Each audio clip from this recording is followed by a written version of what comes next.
16,1% de proventos, que são dividendos e juros sobre capital próprio da Copel CPLE 3. Será que ela sempre costuma pagar esses bons dividendos nos últimos anos? Como que estão os números dessa empresa e quais os pontos fortes e fracos? É isso que você vai ver agora neste vídeo. Se é sua primeira vez aqui no canal, seja muito bem-vindo. Meu nome é Leonardo Aguiar. A Copel, Companhia Paranaense de Energia, fundada em 1954, é uma empresa estatal. O seu sócio majoritário é o governo do Paraná. Ela também tem capital aberto na bolsa. Ela possui 45 usinas próprias, sendo 19 usinas hidrelétricas, uma termo e 25 usinas eólicas. Ela atua no setor de energia. Para quem não sabe, o setor de energia ele é dividido em três partes: geração, onde ficam as usinas que geram a energia, aquelas turbinas, né? Depois tem a transmissão, que são as torres, e também depois tem a distribuição. Ela atua nas três pontas. Ela está distribuída em 10 estados brasileiros e realiza cerca de 70 mil novas instalações por ano. Deixe aqui nos comentários se você tem Copel, se você não tem, por que você não tem, para a gente poder trocar uma ideia aí, beleza? Olhei alguns números básicos da empresa e eu gostaria de compartilhar com vocês o PL, que é o preço sobre lucro. Ele está em 3,58. O PL, para quem não sabe, é o quanto que eu investi, quantos anos demorará para eu receber aquele dinheiro que eu investi se a empresa continuar dando os mesmos lucros. O preço sobre valor patrimonial está em 0,78. É um indicador que eu tenho um vídeo que eu falo só sobre ele. É um indicador para rastrear empresas e fundos imobiliários baratos. E no meu ponto de vista, esse indicador está dizendo que a empresa está barata. O ROI, 21,71%. O ROI é o retorno sobre o patrimônio, ou seja, todas as estruturas, aquelas torres, as usinas, toda a estrutura, quanto ela traz de retorno. Então hoje ela está trazendo aí na casa de 21, quase 22%. É um retorno, do meu ponto de vista, até interessante. A dívida líquida está em 6,7 bilhões. Aí muitas pessoas falam: nossa, Léo, 6,7 bilhões é bem alto. Realmente, o setor que ela atua exige um endividamento um pouco maior. Mas se nós pegarmos esse 6,7 bi, que é a dívida líquida, dividirmos pelo patrimônio líquido, que é 19,2 bi, nós vamos chegar aí em 34%, 34,8% para ser mais exato. Geralmente os investidores procuram empresas endividadas abaixo de 50%. Então 34,8% está abaixo de 50%, para mim está ok. O setor também é um setor que exige um pouco mais de investimentos. Então a parte de dívida, meu ponto de vista, está ok. Claro, tem pessoas que não gostam de empresas endividadas, eu respeito. Eu também tenho algumas empresas, eu também não gosto de ter muitas empresas na minha carteira endividadas.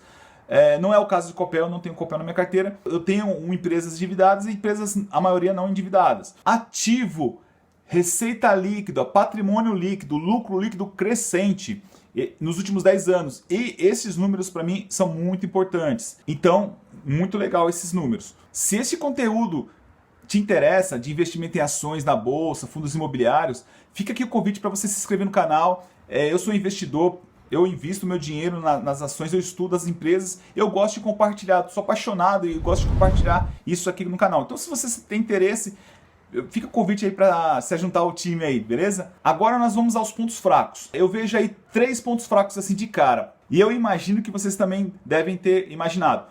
É uma empresa estatal. Empresa estatal tem diversas variáveis. Vou falar que é a questão política, né? Então, a empresa pode mudar, criar uma política populista, né? E querer baixar a conta, não olhar para a empresa, querer só fazer média para o povo, e aí acaba quebrando a empresa. Então tem esse perigo aí por ser uma estatal.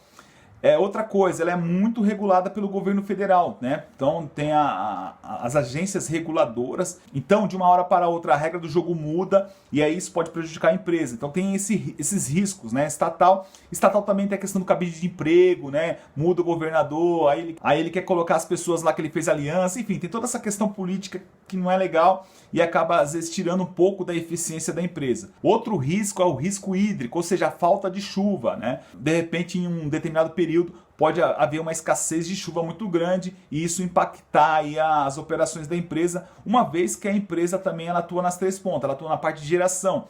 A distribuição é o filé mignon, é a parte que geralmente não sofre alteração, mas ela também atua na parte de distribuição. A parte de distribuição ela é um fator um pouco também que envolve também questões políticas e também é um setor que é um pouco mais suscetível à crise. Então, por exemplo, a indústria consome ali energia, né? aí de repente tem uma crise, ela começa, tinha 3 turnos, 4 turnos, passa a ter 3, passa a ter 2 turnos, passa a ter 1 turno, então ela diminui ali o consumo de energia. E as próprias pessoas físicas também, as pessoas com poder aquisitivo menor, compram menos eletrônicos, compram menos eletrodoméstico, consomem menos energia elétrica, então acaba também reduzindo. Então esses são os pontos fracos que eu identifiquei. Os pontos fortes é que ela atua num setor perene, então o setor de energia é um setor que ele é bem tranquilo, ele tem as receitas um pouco mais previsíveis, né? Então você já tem contratos de transmissão de energia, você tem ali as usinas, é um setor que você não tem tanto entrante, né? Você tem as concorrentes, claro, pode vir uma concorrente de fora, ou aqui mesmo no Brasil, porém você não tem assim, não é algo assim tão simples. Ah, eu vou ali, se eu montar uma pizzaria, é muito mais simples uma pessoa montar uma pizzaria do meu lado ali e me quebrar.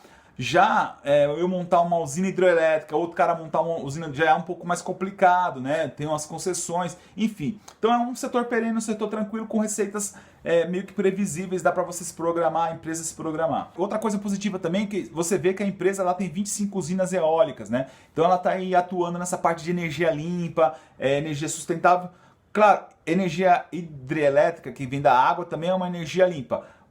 É um pouco mais agressiva do que a energia eólica, né? Porque para você represar água ali, às vezes você tem que desmatar uma área ou alagar uma cidade ou uma região ali, então tem essa questão também.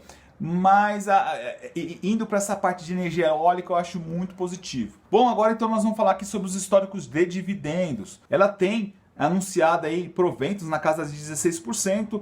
Ela tem pago, né? Ainda tem uns proventos que serão pagos, mas eu puxei aqui um histórico. Em 2021, ela pagou 55 centavos, né? O preço da ação está na casa dos R$ 5,80, o que dá aí 9,48%. Mas por que não está 16 ainda, Léo? Porque ainda tem proventos a pagar, né? Tem dividendos ainda para pagar, justo sobre capital próprio para pagar. Mas vamos lá, 2020, ela pagou, as ações custavam... assim, gente, esses números aqui são por cima, tá? Eu peguei mais ou menos quanto que o preço era em 2020, o preço era em 2019, o preço era em 2018. Eu peguei ele pelo histórico e peguei também os dividendos que foram pagos, tá? Então, em 2020, ela estava ali na casa dos R$ 6,10 e de dividendos e de proventos foram pagos 28 centavos, o que dá R$ 4,60. Depois, em 2019, ela estava na faixa de R$ 5,40, ela pagou 25 centavos, o que dá na casa de 4,62. 4,60, 4,62. Então você vê que em 2020 e 2019, praticamente o mesmo valor de dividendo, de proventos. 2018, a ação estava na casa dos 2,50 e ela pagou de dividendos 10 centavos, que dá 4%. Então nós vamos ver que nos últimos 3 anos, ela tem pago aí na faixa de 4,5%. E agora ela tem pago aí 16%. O que aconteceu? Houve uma mudança de política de pagamento de dividendos da empresa, tá?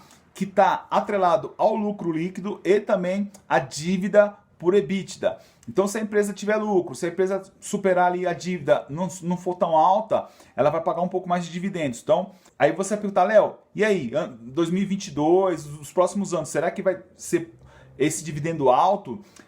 É difícil dar uma resposta com relação a isso. Mas, pelo andar da carruagem, se a empresa continuar dando lucro, não se endividar tanto, a tendência é que os dividendos continuem no patamar alto, tá?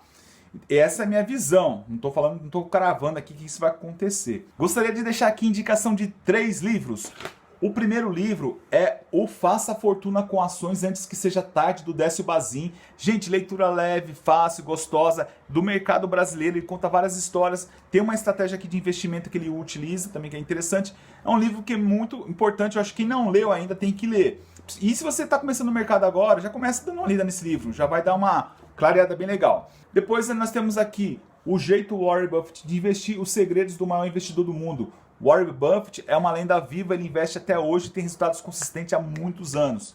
E por último, o livro do professor do Warren Buffett, o Investidor Inteligente, é um clássico, né, do Benjamin Graham, que é um livro também que é importante ler.